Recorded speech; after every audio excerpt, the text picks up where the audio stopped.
Muito bem-vindos. A graça e a paz do nosso Senhor Jesus Cristo, a bênção de Deus seja sobre todos nós, sobre vocês, que fielmente estão aí se chegando depois desse longo intervalo que tivemos, devido ao longo feriado dos dias do Carnaval. Muito feliz desse reencontro e da possibilidade de juntos compartilharmos a palavra de Deus e sermos nela e por ela edificados na fé comum que nos vem pela pessoa e graça de nosso Senhor Jesus Cristo. Portanto, meus queridos, esta tarde, sem mais detença, nós vamos nos debruçar sobre a palavra de Deus e compartilhar aquilo que Ele tem posto em nosso coração. Você que já esteve aí na nossa página, você que já esteve examinando seus e-mails, encontrou lá uma reflexão baseada no início do Salmo 63, que na verdade é uma prévia da mensagem de hoje. Se você leu, você já está preparado para a mensagem de hoje. Se não leu, você já perdeu uma oportunidade que não se pode perder, mas sempre vai valer sobre a fé dos crentes, a palavra que Jesus deu para o povo de Israel. Não conheceste a oportunidade da tua visitação. Quem vigia e ora está sempre na crista, está sempre na dianteira, na retaguarda. Só podem ficar e só ficam aqueles que, como disse Jesus, dormem, os indolentes. Mas não estamos entre os indolentes. Portanto, fique atento, observe, deixe-se edificar e abençoar. Estas coisas chegam a você, chegam no seu colo, chegam no seu coração, sem nenhum esforço da sua parte, porque Deus, na sua graça, nos tem dado a oportunidade de compartilhar a sua palavra e a nossa experiência com Ele. Portanto, meus amados, abrindo nossas Bíblias em Salmo 63, atendendo o que você já leu aí no enunciado da nossa live de hoje, sublimação é o tema que nós temos no Salmo 63. E neste Salmo 63 que leremos inteiro, o que vamos fazer é uma exposição do texto, então é uma mensagem expositiva que vai ter um caráter muito mais de leitura expositiva do Salmo 63 do que mesmo uma mensagem, porque não estaremos fazendo uma aplicação sincopada, uma aplicação com definições textuais, não. Nós estaremos fazendo uma releitura do Salmo 63, então é uma mensagem expositiva, onde nós estaremos verificando a viabilidade, o correlacionamento, a contextualização desta experiência de Davi com a nossa realidade do dia a dia. E eu sei que este é um salmo que tem palavra, resposta de Deus para vidas que estão atravessando momentos que não são minimamente, para dizer minimamente, agradáveis. Por outro lado, é palavra de profecia que guarnece o nosso coração para nossos dias, na nossa existência. Porque, afinal de contas, estamos seguindo aquele que nos disse: no mundo vocês terão aflições. Por isso, crente, nunca se surpreenda quando as coisas vêm de revés, quando as vicissitudes lhe acometem, quando você é surpreendido por coisas que não esperava, não desejava, e aí levanta logo um questionamento. O Satanás manda uma seta na sua mente que leva você a chegar no limiar da blasfêmia para dizer: mas por que isso? Eu sou um crente em Jesus. Tradução: eu sou uma pessoa excelente, maravilhosa e coisa semelhante, não é? Eu não tenho por que passar por isso. Não, nada disso é verdadeiro. A verdade é que as vicissitudes nos acometem. A Bíblia diz que tudo que sobrevém ao ímpio também sobrevém ao justo. Só não acontece o inverso. O que sobrevém ao justo não sobrevém ao ímpio. E a verdade é que nós temos em nosso Deus resposta, segurança e esperança. A fé se alimenta disso. E aqui está um material para alimentar a nossa fé. Então faça uso dele, em nome de Jesus, porque neste mundo precisamos desta palavra em todo o tempo. Lendo o Salmo 63, vamos orar ao Senhor em seguida e considerar a palavra que Deus pôs em nosso coração, dividir com vocês. Eu acredito, meus irmãos, eu acredito que eu vou voltar ao Salmo 63 por estes dias mais algumas vezes. Eu vou explicar por quê. A minha filha Arely falou: pai, você já assistiu uma série que saiu agora na Amazon, chamada Casa de Davi? Eu falei: não. Aí sentamos eu e Lília para ver a série, que só está pronta, a primeira temporada, em 4 episódios. São 8 no total, são 6 parece, ou 8 no total, 8. E até agora eles só liberaram 4. Aí, a partir de agora, a cada quinta-feira, eles vão estar liberando a continuidade, a continuação. Começamos a ver os 4, comunicamos a um pastor de São Paulo para que visse também, tanto nós quanto eles passamos pela mesma experiência, impossível interromper os episódios. A obra é magnífica, é simplesmente magnífica. Ela respeita a revelação da palavra de Deus em todos os sentidos. Que bom, Zeca, aproveite. E o resultado é que isso me moveu tanto a prestar um pouco mais de atenção de novo em Davi, que eu fui levado ao Salmo 63 mais uma vez. É um salmo da minha paixão. Todo mundo já me ouviu falar isso, está escrito aí em alguns lugares onde eu andei escrevendo. Sou apaixonado pelo Salmo 63. Eu quero essa alma do Salmo 63, porque foi escrito pelo homem a cujo respeito a Bíblia diz, varão segundo o meu coração. Deus disse a respeito de Davi. Então é evidente que a gente tem por demais que aprender com Davi, o Davi do Salmo 23. Então eu acredito que vou voltar ao Salmo 63 algumas outras vezes. Vamos à leitura do Salmo 63, recomendo a você que assista a Casa de Davi.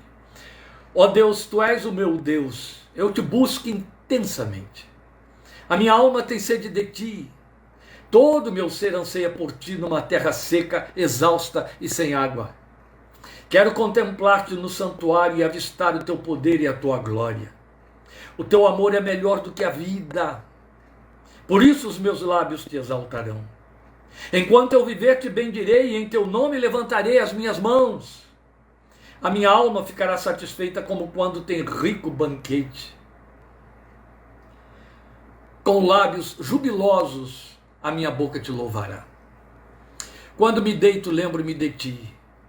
Penso em ti durante as vigílias da noite. Em ti medito durante as vigílias da noite. Porque és a minha ajuda, canto de alegria à sombra das tuas asas. A minha alma apega-se a ti, a tua mão direita me sustém. Aqueles, porém, que querem matar-me serão destruídos, descerão às profundezas da terra. Serão entregues à espada e devorados por chacais. Mas o rei se alegrará em Deus. Todos os que juram pelo nome de Deus o louvarão, mas as bocas dos mentirosos serão tapadas. Vamos falar com Deus. Glória seja a ti, bendito Deus, Deus de Davi, Deus da nossa fé, Deus e Pai de nosso Senhor e Salvador Jesus Cristo, Filho de Davi. Glorificamos teu santo nome pela tua palavra. No Senhor bendizemos a tua palavra. Te glorificamos porque ela é o berço para a nossa fé. Ela é o leito por onde correm as águas da nossa esperança, da nossa confissão, da nossa confiança em ti. Quanto necessitamos nela te ver, te ouvir, te conhecer e crescer. Quanto necessitamos nela alimentar a nossa alma e nunca ficar saciados ou satisfeitos, mas famintos sempre, sedentos sempre, desejosos mais e mais, mais e mais, mais e mais. Como aquela comida bem preparada, de agradável aroma, de bela aparência, que mesmo quando já tendo nos servido dela e estando saciados, desejamos que a fome volte para que a ela voltemos, porque não conseguimos esquecê-la. Seja assim a tua palavra em nossos corações. Mas hoje, nós te rogamos em nome de teu santo Filho Jesus, que tu, por tua misericórdia, te assenhores de nós, e o teu Espírito te assenhoreios de nós, e teu Espírito nos mova, nos conduza, nos ilumine nesta palavra, para que sejamos nela edificados, para que aprendamos, cresçamos, e também para que muito do Espírito que invadiu o coração e marcou a vida de Davi possa ser encontrado em nós, meu Pai.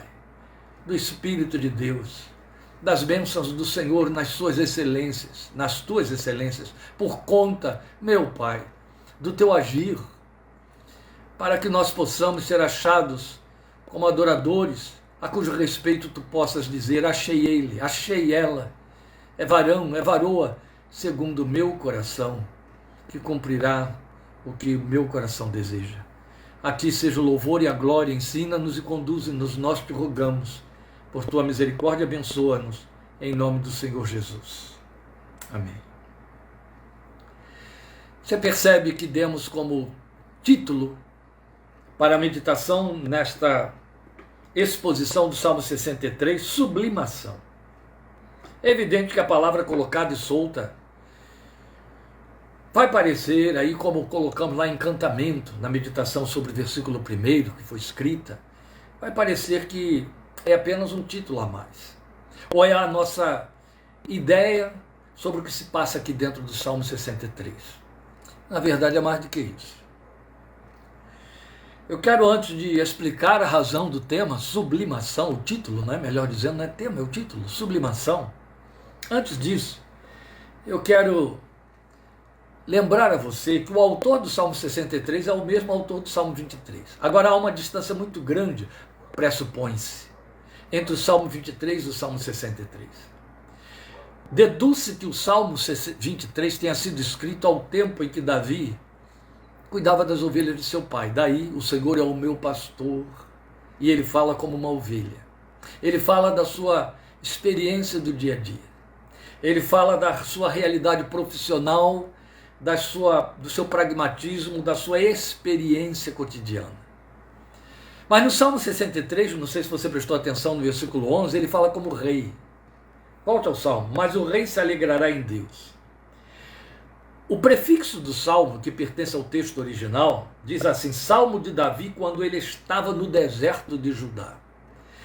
Que época foi esta em que Davi esteve no deserto de Judá? Davi esteve 2 vezes, no mínimo, no deserto de Judá, sob circunstâncias muito adversas. A primeira vez, fugindo de Saul, uma fuga que já durava 15 anos. E ele procurava no deserto, e não foi só deserto de Judá, ele procurava refúgio, lugar seguro. Mas esta vez, supõem rabinos e estudiosos que ele está fugindo de Absalão, seu filho, dos perseguidores que Absalão mandou no seu encalço, o filho que usurpou o seu trono e o pôs para fora. Aqui ele já era rei, um rei usurpado, um rei banido. Houve um golpe de Estado feito pelo seu próprio filho. E é evidente que para salvar sua vida e da sua família, Davi teve que fugir e se esconder. E aqui está o momento em que ele está escondido e refugiado. Deixou sua família num lugar seguro e foi procurar um refúgio, onde ele pudesse parar para ouvir o seu Deus, naquele momento que contrariava todas as promessas de Deus na sua vida, que é na contramão da realização e do fluxo das bênçãos que estavam fluindo através do seu reinado na terra de Israel. Era um momento de atonicidade. Mas eu gostaria de levar você para esse deserto de Judá, de Davi, naquele momento, contextualizar, para que você entendesse o que de fato está se passando com ele.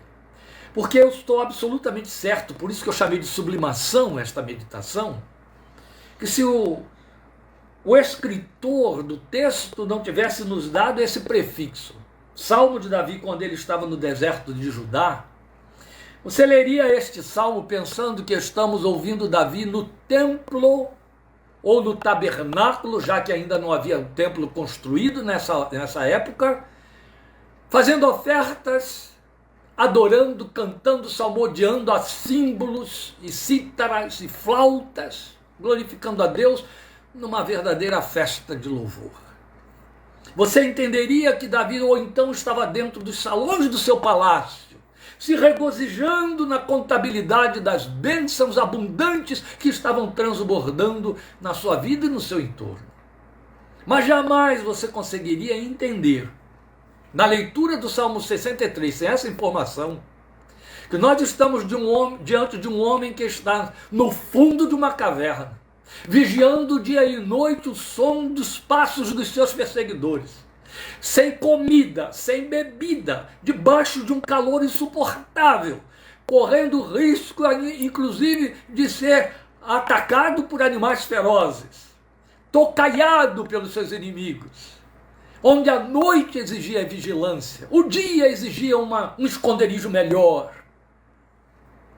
desertado, sem informações, sem um telegrama, um telefonema, um celular que viesse dizer: o inimigo está em tal lugar, nós temos tal estratégia, você está cercado de assistência, vai por aqui, se esconde ali agora, vire à direita, vire à esquerda. Não, deserção, absoluta solidão, desconforto. Alguém que sai de um palácio real e vai parar dentro dos buracos de uma caverna, onde certamente animais fizeram dali o seu covil, E lá estava aquele homem que a essa altura já tinha se acostumado a manjares finos, a sedas, camas confortáveis, e tanto trato e tanto cuidado de justo direito. Ele era rei, um rei de grande categoria, e um homem lotado, transbordando de sabedoria. Agora ele está no lugar onde não tem cama, não tem água, não tem banquete, não tem serviçais, não tem alimento. Não tem conforto, não tem janela, não tem paisagem, não tem companhia humana. A situação de Davi era drástica. Sair podia significar morrer. Ficar significava morrer. Sabe, Davi estava naquele momento que se podia dizer garantidamente: se parar, se correr o bicho pega, se parar o bicho come. A situação não era pequena. Mais interessante, que ele escreve um salmo que podemos parear com o Salmo 23. Mais interessante, ele escreve um salmo de plena adoração. O que temos aqui é adoração plena. Mas uma adoração deste vulto, com esta categoria, com este peso de palavras nobres, excelentes, que ultrapassam o significado de expressões de adoração tipo glória a Deus, aleluia. Nestas circunstâncias, que tipo de adoração é esta? O que pode tê-la movido? O que estava se passando no coração desse homem? Afinal de contas, aqui está um cântico de alma festejando, celebrando. Veja o que você pode ler aí no versículo 5. A minha alma ficará satisfeita como quando tem rico banquete, com lábios jubilosos a minha boca te louvará. Sublimação. Sublimação é um processo intrapsíquico com efeitos positivos no comportamento, nas escolhas vivenciais. Na verdade, está configurada dentre os mecanismos de defesa postulados pela psicanálise. Mas é apontado, ainda que como mecanismo de defesa, como o único eficaz e benéfico. Então funciona como a troca de um mal por um bem, quando esse bem é a opção substitutiva de algo que não seria bom para a pessoa e de que a pessoa nem sequer tem consciência. A diferença entre sublimação, conforme a psicanálise postula, e a experiência de Davi, se é que podemos de fato dizer que Davi está fazendo uma sublimação, é que na sublimação a pessoa faz escolhas positivas, escolhas nobres, escolhas que se pode aplaudir, aprovar, fazendo substituição de males dos quais não tem consciência. Eles são muito endógenos, eles são muito inconscientes, eles estão nas profundezas da sua estrutura intrapsíquica. E ela então procura compensá-los, negá-los, ou substituí-los, sem saber que está fazendo uma substituição. E aí vai produzir arte, vai produzir coisa muito nobre.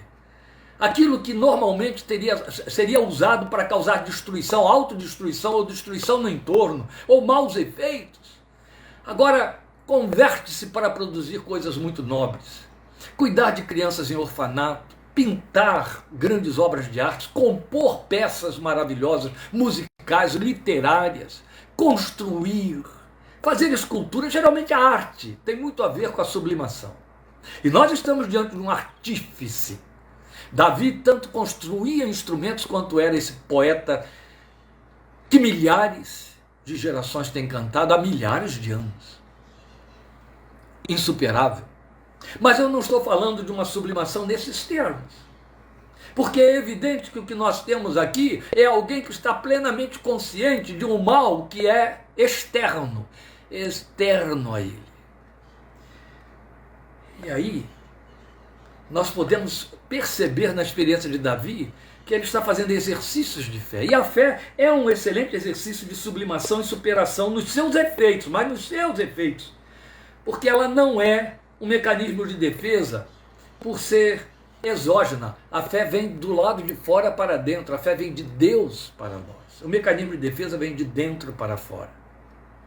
Mas não deixa de ser uma sublimação, o exercício, o uso da fé. E é este aspecto da sublimação pela fé que Davi nos ensina na sua experiência, que nós, meus amados irmãos, eu e você, com pouca ou muita experiência, mas com acesso às Escrituras, com acesso a joelhos no chão, a falar com um Deus que temos convicção plena de que está vivo e nos ouve, devemos saber usar e usar a cada vez que a alma suspira angustiada, a cada vez que a alma de outros está sob angústia e suplicando pelo nosso apoio, nossa ajuda, nossa cobertura de oração, a cada vez que contemplamos a vida no nosso entorno, que contemplamos as circunstâncias que nos cercam e a alma geme e temos de reprovar ou lamentar, esta é a hora de usar a fé para fazer uma sublimação. Então nós precisamos disto em nosso viver, todos nós, especialmente os que se veem nas condições que vitimavam Davi, em algum momento ou de alguma maneira. Então vamos a estas condições da sublimação. Quando a sublimação é necessária? Davi nos ensina isso aqui. Bem, eu já fiz um avanço aqui muito grande neste aspecto, nesta primeira abordagem, quando eu descrevi para você, contextualizei o que se passava com Davi.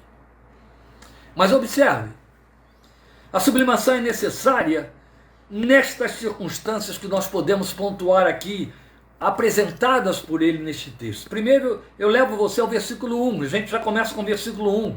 Ela é necessária num contexto de esvaziamento e desamparo, é de que ele está falando aí, eu te busco intensamente, a minha alma tem sede de ti, e todo o meu ser anseia por ti, numa terra seca, exausta e sem água. Ele estava muito consciente, como eu já disse, do que estava acontecendo no seu entorno. Ele sabia, meu Deus, a minha sede de água é nada perto da sede que eu tenho de ti. Quem sabe poderíamos traduzir esta colocação de Davi sobre sede nos seguintes termos: eu descobri através da minha sede física que a minha sede por ti é ainda maior do que esta. É lindo, mas é plenamente possível, especialmente para quem conhece a história de Davi. Mas o que ele está dizendo, ele estava muito consciente de que o seu entorno, o seu contexto, era um contexto de esvaziamento e desamparo. É disso que ele está falando quando diz, estou numa terra seca, exausta e sem água. Terra exausta. Ele está transferindo para o seu entorno aquilo que está na sua alma. O coração está cansado. Cansado de fugir. A sublimação é necessária, como mostra o versículo 9, num contexto de fobia, de um entorno persecutório. Veja o que ele diz aí: aqueles, porém, que querem matar-me serão destruídos, descerão às profundezas da terra. Ele está se sentindo incompreendido e perseguido. Ele está se sentindo com medo das circunstâncias à sua volta. Pode não ser pessoas, no caso de Davi, eram homens, eram soldados, eram assassinos, eram vingadores. Mas na realidade do nosso dia a dia, essa mesma situação assume outros aspectos e espectros, porque deixa de ter forma humana para ter forma circunstancial. Aquelas situações que parecem que vêm para destruir e que enchem o coração de ansiedade, fobia, tira o sono. Este é o momento de sublimar pela fé. Este é o momento de deslocar a atenção e o foco da atenção que está sendo alimentador da fobia para aquele que traz refrigério para a alma. Daí o pareamento com o Salmo 23. É hora de voltar-se para quem pode dar refrigério. A sublimação é necessária quando estamos sob falsas acusações e enganos. É a segunda parte do versículo 11 que diz isso para nós: as bocas dos mentirosos serão tapadas. É triste isso, mas faz parte da realidade da nossa história, meus amados. Vivemos num contexto de um mundo de pecado, como disse Isaías: eu estou em pecado e habito no meio de um povo impuro e em pecado. Lembram de Isaías no capítulo 6 da sua profecia? Esta é a nossa realidade. No nosso contorno, no nosso entorno, há pessoas que distorcem nossas intenções, distorcem nossas palavras, ou até mesmo pintam uma falsa ideia a nosso respeito, preferem crer nessa falsa ideia por razões que é melhor não questionar. Não é, Marília? Por razões que é melhor não questionar. As pessoas decidem pensar alguma coisa distorcida para que possam, quem sabe, se consolar a respeito de suas próprias fraquezas, mas a verdade é que isso causa um tormento, uma dor dentro da alma que é insuperável. Neste momento, é preciso aprender com Davi a fazer a sublimação. Então, quais são as situações que nós podemos pontuar dentro da experiência dele? Esvaziamento e desamparo, fobia de um entorno persecutório, falsas acusações e enganos. Esta é a hora de sublimar pela fé. E aí ele vai nos mostrar como é possível sublimar. Este é o ponto mais importante para nós na exposição desse Salmo 63. Porque aqui nós vamos ter os mecanismos de que ele se serviu. E ele está com isso nos dando esse material e dizendo, vá por aí, use isso também. Está nos dando uma aula. Vamos lembrar o contexto em que esse homem está. Não esqueça o contexto em que esse homem está produzindo essa adoração deste tamanho. E a primeira coisa que ele vai nos mostrar como é possível fazer a sublimação está na segunda linha do versículo 1. Sempre estaremos voltando ao versículo 1. Ele vai nos mostrar que podemos fazer a sublimação com real desejo pela presença, por usufruir a presença. Ó Deus, Tu és o meu Deus, eu te busco intensamente, a minha alma tem sede de Ti, eu te busco intensamente. Isso aqui emparelha com a palavra gloriosa que diz, e posto em agonia orava mais intensamente. Meu Deus, a gente vai muito na contramão desta verdade. Quando postos sob aflição, ou recorremos a A, B, terceiros, expedientes temporais, ou nos voltamos contra Deus. Uma absoluta falta de sabedoria, um erro impagável de direção. Este mesmo salmista nos disse aí no Salmo 57, que ele se refugia debaixo das asas de Deus até que as calamidades passem. Está aqui Davi provando que fez isso. As calamidades estavam ali à sua volta, ele está dizendo, eu estou te buscando intensamente. Esta é a minha oportunidade de te buscar intensamente, de não dar descanso aos teus olhos, de clamar a ti enquanto aqui estou, no meio da minha aflição, já que eu estou com mãos e pés atados. Esta é a minha oportunidade de te buscar como nunca antes, e de forma intensa, e te buscar com sede de ti, com anseios de ti, como a sua versão diz aí, as versões mais antigas, ansiando por Deus. Não é ansiando por um livramento de Deus. É exatamente o que escrevemos lá na reflexão encantamento. Davi não está buscando e adorando a Deus pelo que ele faz, mas por quem ele é. Não pede nada e nem pontua os grandes feitos de Deus. É só a pessoa de Deus que você tem aqui no Salmo 63, como é lindo isso. Ele não está dizendo, eu te busco ansiosamente porque tu, porque para quê. É a nossa forma de orar. Oramos por quê? Oramos para quê? Mas Davi estava orando por quem? Por causa de quem? A causa estava em quem? E não nele. Daí ele adorava. Ou vamos aprender, meus amados, é possível. Estamos diante de um homem igual a nós nas suas fraquezas. Fábio. Mas veja, ele vai mostrar que a sublimação é possível na busca pela glória de Deus, na busca de um Shekinah particular. Aqui eu preciso parar um pouquinho. É o versículo 2 que diz isso. Quero contemplar-te no santuário e avistar o teu poder e a tua glória. Ah, meus amados, você sabe o que significa o santuário para Davi? A que santuário ele está se referindo? A primeira coisa que pode ocorrer a qualquer de nós é que ele está se referindo ao templo. Não existia templo. O templo foi construído depois dele por seu filho Salomão. Só existia um tabernáculo e ele não podia entrar no tabernáculo porque ele era da tribo de Judá e não da tribo de Levi. Mesmo sendo rei, ele não tinha acesso ao santuário. Ele não tinha um espaço de culto formal como nós temos, que chamamos indevidamente de igreja, templo. Não, ele não tinha isso. Guarde isso na sua mente, meu amado.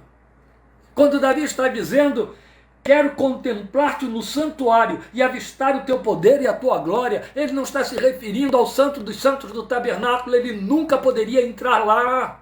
Ele não era levita e muito menos sumo sacerdote. Você já caminhou bom tempo conosco no estudo de Hebreus para entender o que eu estou dizendo. Davi era da tribo de Judá. Mesmo sendo rei, o máximo que poderia acontecer era ele entrar no átrio externo do tabernáculo. Então ele não está se referindo nem ao tabernáculo. Santuário aqui para Davi era qualquer lugar onde Deus manifestasse a sua presença. Lembram de Jacó? Jacó saindo da casa de seu pai, Isaque, indo para Padã-Arã, e aí para no meio do deserto, cansado, pega uma pedra justa ali, quem sabe coloca seu manto sobre a pedra para transformá-la num travesseiro, deita e dorme. E Deus se manifesta a Jacó. E Deus se revela a Jacó. E quando Jacó acorda naquele deserto, consciente de que ouviu o Senhor, de que o Senhor estava ali, a ponto do texto dizer, perto dele estava o Senhor, Jacó não hesita em batizar aquele lugar com um nome sui generis, Betel, casa de Deus. O lugar onde Deus está é a casa de Deus. Esta é a razão porque Hebreus diz que casa de Deus somos nós, porque Ele habita em nós e está entre nós. Aleluia. Percebe o que Davi está fazendo aqui? Ah, Deus, eu quero te contemplar no santuário e avistar o teu poder e a tua glória. Ora, ele não está dizendo, eu quero entrar numa casa de culto, eu quero entrar num templo onde eu veja estátuas que te representam, onde eu leia versículos bíblicos escritos que me façam lembrar de ti, onde eu tenha uma visão física da realidade da tua pessoa. Não. Ele sabe que isso nunca iria acontecer. Ele está falando de uma visão espiritual bem interiorizada. Martin Lloyd Jones chama isso do testemunho do Espírito no nosso interior de que somos filhos. É um momento de visitação, é um momento de glória. Não há um crente neste mundo justificado se passar a vida inteira sem ter tido pelo menos o que é de uma pobreza extrema, uma única vez.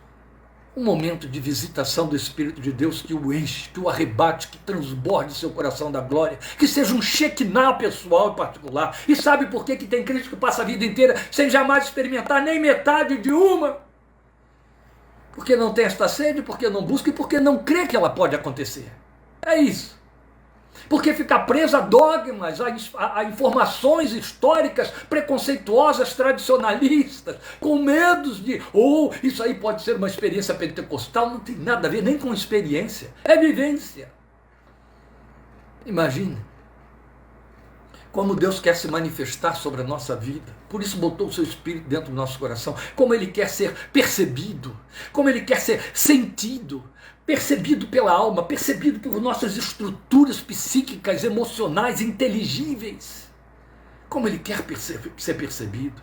Como Ele quer que o nosso coração se abra com sensibilidade. Nós somos suficientemente hipócritas, meus queridos, para transbordarmos de emoções diante de um espetáculo cênico, um teatro, uma peça que lemos, uma novela ou um filme. Ou a gente estronda de gargalhadas porque é uma comédia muito divertida, ou cai em prantos porque é um drama de uma sensibilidade tremenda. Mas temos receios de nos emocionarmos quanto à presença de Deus.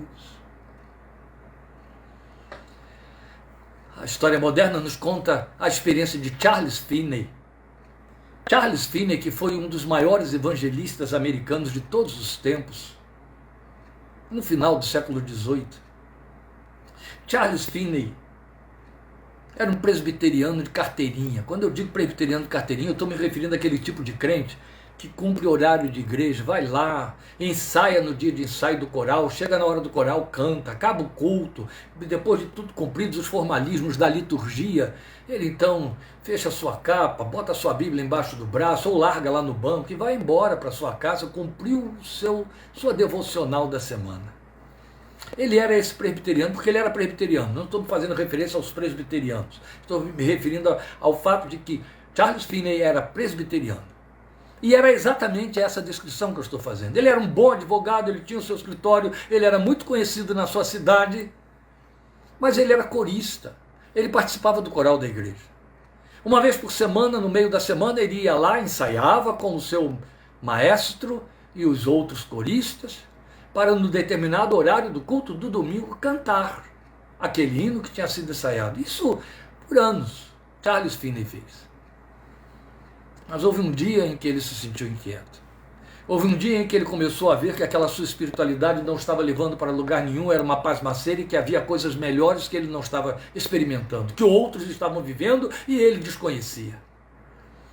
E aí, inspirado por A ou B, ele resolveu que ia buscar a Deus para que isso mudasse na vida dele. Por conta de suas leituras, ele entendeu que deveria escolher um lugar ermo onde ele pudesse orar. Então ele escolheu um bosque que ficava no seu bairro. E era um lugar ermo, mas era um bosque. E ele foi lá para dentro do bosque para buscar a presença de Deus. E aí começou a orar. Foi lá para dentro, se ajoelhou e foi fazer uma coisa que é tão incomum para crentes de tradição acirrada, orar em voz alta. Porque ele estava a fim de experimentar coisas que outros andavam experimentando. Então ele começou a orar em voz alta, o que nunca tinha feito antes, nem ninguém lhe havia ensinado a fazer. O máximo que ele fazia quando pronunciava alguma coisa era dizer o amém final sobre a curta oração de um irmão qualquer que estava iniciando ou terminando o serviço litúrgico da igreja. E aí Finney se ajoelhou no meio daquele bosque, sobre aquelas folhas secas caídas pelo chão, e começou a orar. Mal ele começou a orar, teve a impressão de ouvir estalidozinhos de passos, pessoas que deveriam estar passando ali pelo bosque. Então, quando ele escutou aquilo, ele ficou imaginando, imagine alguém passar por aqui e me vir ajoelhado e orando, eu, o advogado, doutor Charles Finney, o que é que vão pensar de mim? Se levantou depressa, todo atrapalhado, envergonhado e tocou para casa. Quando chegou em casa, foi acometido de uma vergonha, um vexame. Primeiro que ele não viu ninguém quando ele passou. Aí entendeu que deve ter sido ruído um acaso, ou um animal que entrou ali, ou qualquer coisa. Mas ele sentiu uma vergonha tão grande de Deus. Porque a primeira coisa que lhe ocorreu, e provavelmente já uma ação do Espírito Santo, foi: o que poderia acontecer? Alguém chegar e me encontrar orando, ia me encontrar falando com o meu Deus. Eu estava com vergonha de que alguém me visse ou ouvisse falando com o meu Deus e ficou com vergonha de Deus. E tomou a decisão de que ia voltar lá no dia seguinte, ia ficar lá em oração, buscando a presença de Deus, querendo esse Shekinah divino, mesmo que a cidade toda entrasse ali no bosque e risse dele. E foi o que ele fez.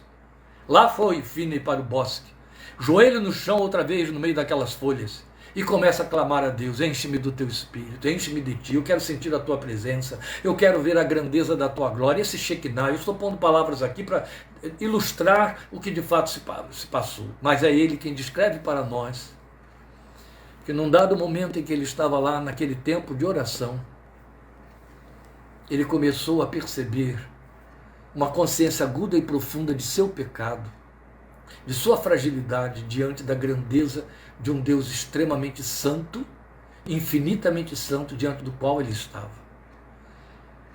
Consciência de pecado, temor, pânico de morte e ao mesmo tempo um sentimento indefinível de alegria pela presença do Senhor, da tua presença, a abundância de alegria, Davi diz, começaram a inundar o coração dele.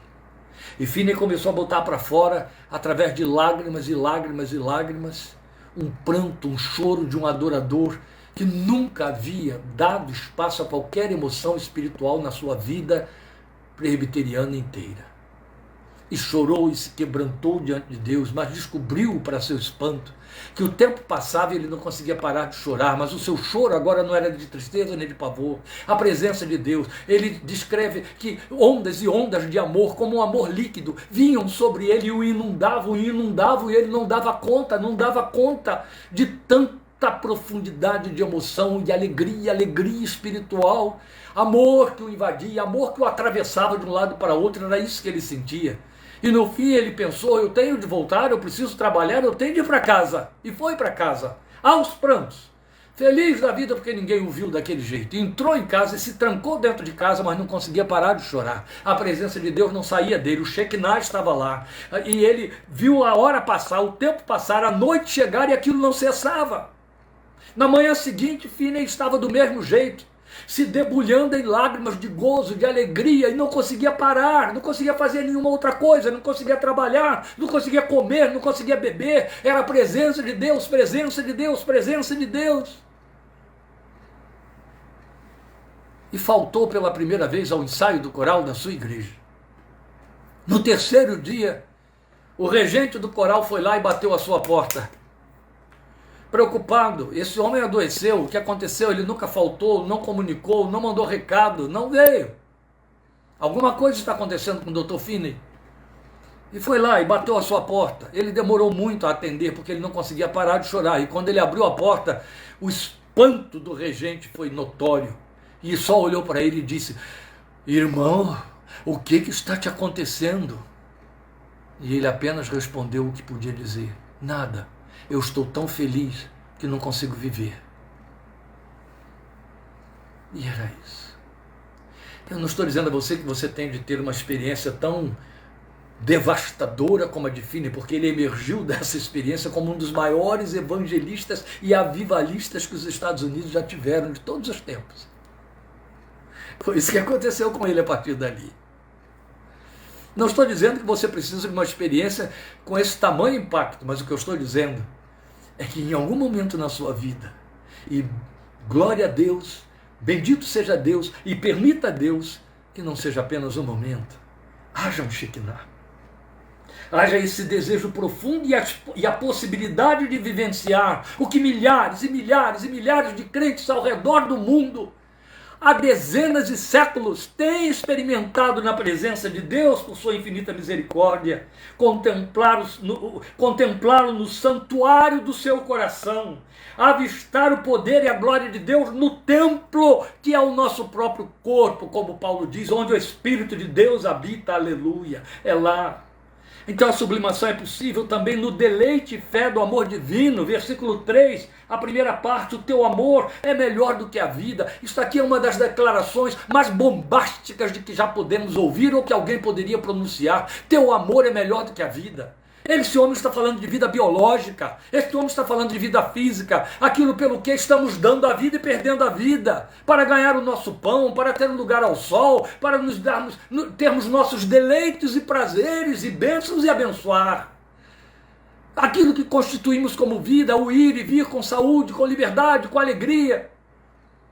Aquilo que faz parte desse feixe, desse contexto existencial pelo qual as pessoas até matam. Especialmente os algozes e os poderosos. A vida pela qual tantos dão tudo que tem, como disse Satanás, e até o que não tem. Aqui está Davi naquele momento em que ele percebe que a vida está se esvaindo até. Ele está sem nada.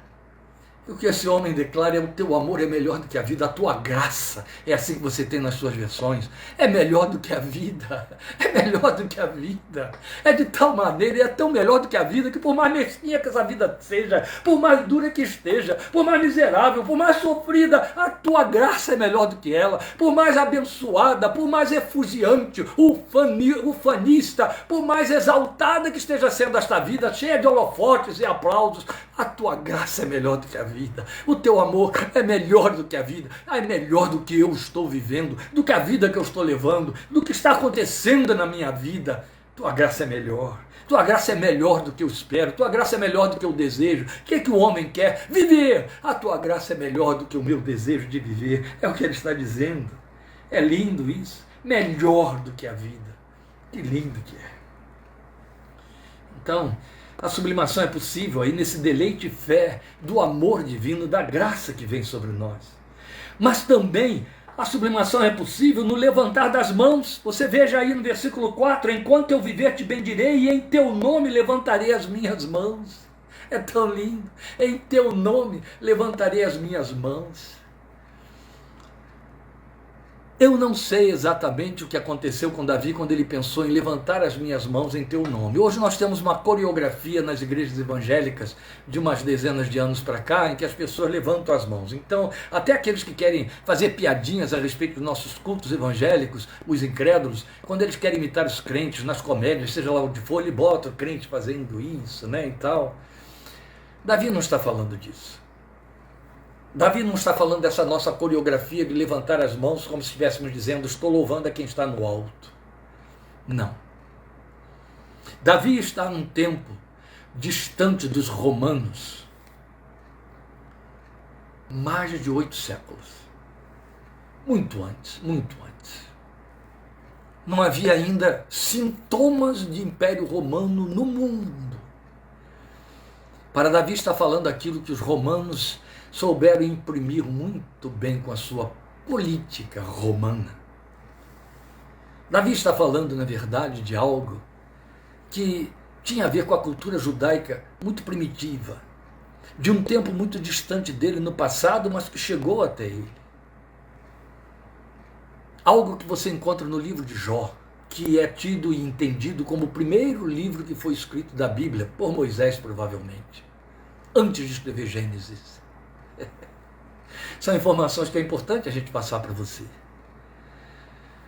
Lá em Jó você encontra a palavra dizendo que Jó, no seu lamento, na sua aflição, procurando um apoio, procurando alguém que lhe seja por companhia, levanta no seu grito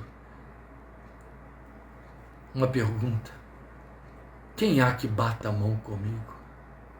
Porque ele está se referindo a um costume da época em que alguém sendo levado a um tribunal, sendo acusado por alguma coisa, ou ele próprio levando uma causa que precisaria ser defendida pelos anciãos da cidade, depois de exposta a sua causa, ele era colocado pelos anciãos da cidade um passo à frente, com a mão erguida. E aí um dos anciãos, ou o próprio, perguntava: quem bate a mão comigo? Para ver se alguém do meio do povo que está como se fossem jurados, assistindo àquela defesa ou acusação, se levantasse a favor do réu ou de quem está propalando a sua causa, apresentando a sua causa. Então ele ficava lá com a mão estendida, até que vinha alguém e batia a mão com ele para dizer: eu estou com você aí, eu entro em aliança com você e esta causa eu assumo com você, você não está sozinho. Davi está trazendo isso para a sua experiência com Deus, para dizer: ó Deus, eu bato a mão contigo, em teu nome eu levanto as mãos, para ti eu levanto as mãos. Eu levanto as mãos em apoio, em testemunho, em comunhão, em aliança. Eu bato a mão contigo. Aleluia. Eu bato a mão contigo. Os romanos foram transformar isso em honra, em saudação de honra. O nosso bom dia, boa tarde, entre os romanos era um levantar de mão. Ave, ave, ave. Isso era honrar. Eu estou te honrando. Eu estou batendo a mão com você. Em teu nome eu levanto a mão. Esse era o momento de estar com os braços assim, olha, encolhidinho no canto. Postura fetal de dor, de angústia, de depressão, lá no fundo da caverna que seria o útero da terra para ele. Mas esse homem, ele diz: não, Deus, eu bato a mão contigo. Eu levanto a mão para ti.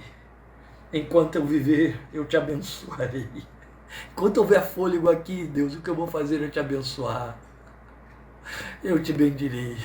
Em nenhum momento ele está dizendo porque o Senhor faz ou porque eu preciso que faça. Lembre disso. Eu estou batendo nesse ponto porque ele é importante demais. Mas também não deixa de significar um louvor que aplaude.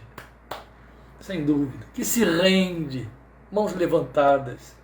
Eu estou me rendendo, que se disponibiliza. Ele vai dizer: tu me segura pela mão direita, logo adiante, estou disponível, Deus, aqui, olha, me alce, me pegue, me levante. Aleluia, aleluia, aleluia. Depois ele vai mostrar que a sublimação é possível porque a mente está focada na pessoalidade divina, no ser de Deus. É o versículo 6. Quando me deito, lembro-me de ti. Penso em ti durante as vigílias da noite. Estou insone, o ambiente é desconfortável. Meu pensamento se volta para ti. Geralmente os nossos se voltam para as coisas que temos de resolver amanhã, mês que vem, aquilo que ficou para ser definido, o que há de acontecer, o que será, o que será.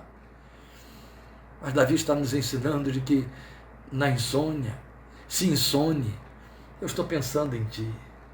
Se eu estou acordado durante a noite, oh meu Deus, eu estou pensando em ti, eu me lembro de ti.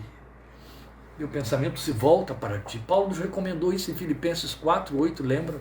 Tudo aquilo em que há algum louvor, em que há nobreza, tudo aquilo que é positivo, no sentido de ser nobre, grande, que tem virtude, nisso ocupe o seu pensamento.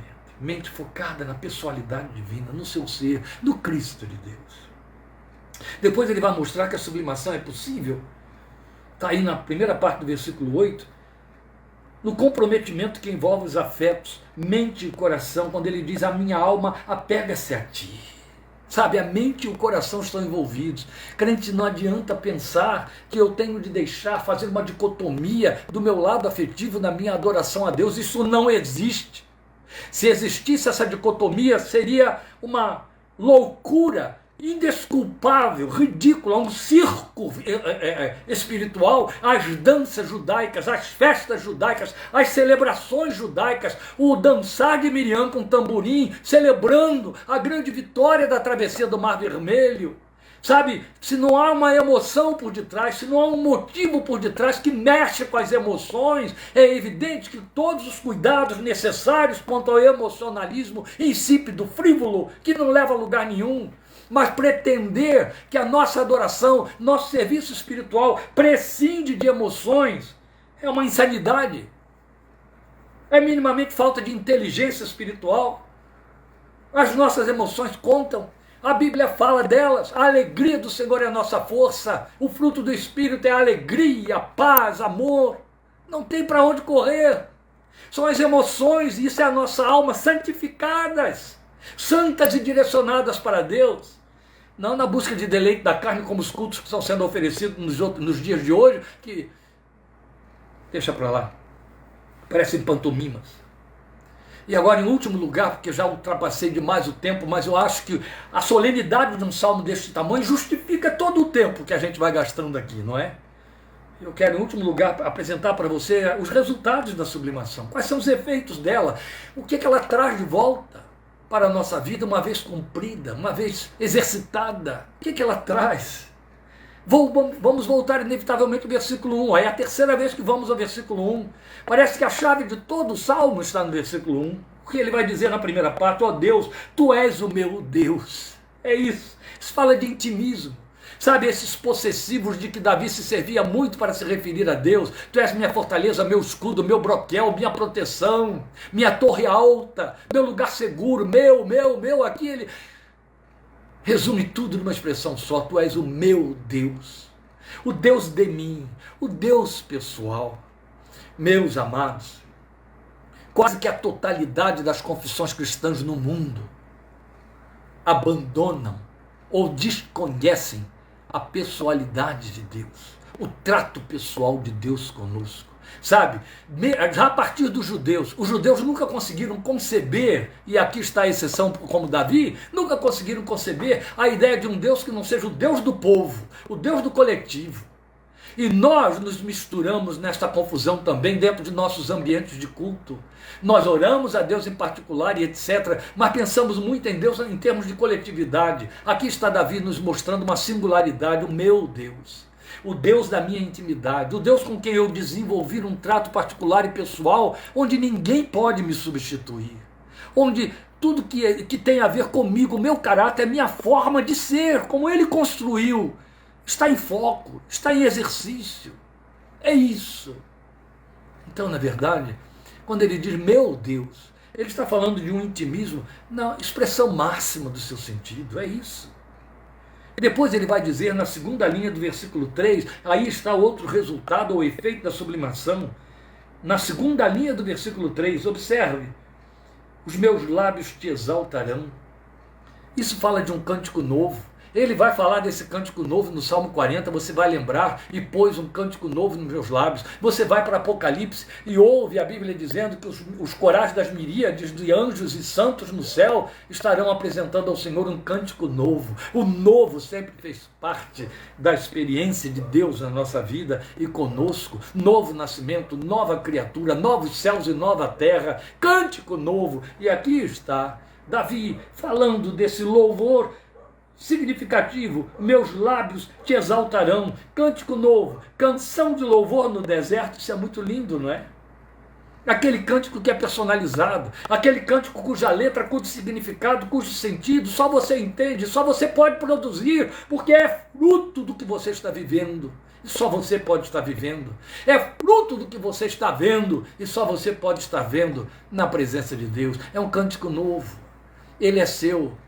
Não estou falando aqui de uma música com rima e ritmo, nada disso. Nós estamos falando de uma adoração, que é um louvor, mas que é uma expressão que Deus só vai encontrar no seu coração.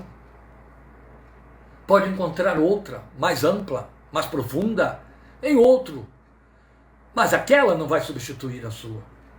É sui generis, é toda sua. Então depois nós vamos ter esse deleite no Senhor e na graça que satisfaz, de que ele fala no versículo 5. É o resultado da sublimação. Minha alma ficará satisfeita como quando tem rico banquete. Ah, Deus! Cantávamos, não é, Ana Maria, Marília, Novaes, Neuza, cantávamos no tempo da nossa juventude: satisfação é ter a Cristo. Cristo satisfaz minha alma. Meus irmãos, eu não vou parar em cima disso aqui. Eu vou deixar com que aqueles que ainda não nos ouviram falar sobre isso fiquem perguntando de que ele está falando. Mas quero que aqueles que já nos ouviram falar sobre isso considerem nos seus corações: ele é a minha satisfação. O que é se satisfazer? Vamos lembrar aqui da satisfação vulgar. Estamos à mesa, alguém nos serve um bom prato e depois vem nos oferecer mais alguma coisa, e a delicadeza, a educação nos leva a dizer com sinceridade: estou satisfeito, obrigado. Estou satisfeito, estou suprido, já atendeu, já completou, já houve completude. É disso que esse homem está falando. A minha alma ficará satisfeita como quando tem rico banquete. Por conta disso, os meus lábios jubilosos, a minha boca te louvarão. Com lábios jubilosos a minha boca te louvará. Que lindo, não é? Lábios jubilosos. Há tanta beleza nessa figura de linguagem que ele se serve, mas eu não vou explorá-la. O que ele está mostrando é que a sublimação nos leva a um deleite no Senhor e na graça que satisfaz. Minha graça te satisfaz, ele disse para Paulo. Quando o crente descobre isso, ele se torna uma fé insuperável. É isso. A mesma coisa você vai ver no versículo 7, quando ele diz: tu és a minha ajuda, então eu canto de alegria à sombra das tuas asas. Esse negócio de se sentir protegido, amparado, escondido em Deus, era muito de Davi. Ele desenvolveu essa percepção, essa sensibilidade, que nós faremos muito bem se procurarmos nutrir, cultivar na nossa comunhão com Deus. Sentir segurança, sentir amparo, sentir estabilidade, de que ele vai falar também com reforço na segunda parte do versículo 8, estabilidade e descanso, quando ele diz aí: a tua mão direita me sustém. Lembra, ele tinha dito: eu levanto as minhas mãos em teu nome, aí a tua mão direita vem e segura essas minhas mãos, me sustém. Estabilidade. Oh meu Deus, quem não quer isso? Damos a vida por isso, damos nossos patrimônios, damos o nosso suor, gastamos a metade ou mais da nossa existência em busca de estabilidade e segurança. Investimos, não é verdade? Investimos em seguro, investimos em previdência, investimos em ações, investimos dinheiro, procurando de alguma maneira estabilidade. Que nem sabemos se iremos usufruir, porque a morte pode simplesmente nos ceifar antes de qualquer destas coisas começarem. Mas a verdade é que queremos estabilidade. E a verdadeira estabilidade só existe nele. E é isso que ele está nos dando. É isso que Davi está dizendo. Quando eu sublimo pela fé, eu encontro descanso, como Jesus prometeu, estabilidade. Em último lugar, a primeira parte do versículo 11, alegria no Senhor. É a resposta de tudo. O rei se alegrará em Deus. Sabe, não é se alegrará por causa de Deus, não é se alegrará pelo que Deus está realizando, é na pessoa de Deus. Volta a carga, a experiência de Finney lá no bosque, a experiência do crente, como diz Lloyd Jones, quando o Espírito testifica lá no seu interior: você é meu filho, hoje eu te gerei. Aleluia. Alegria, alegria, ela é insuperável, ela traduz poder. É lindo.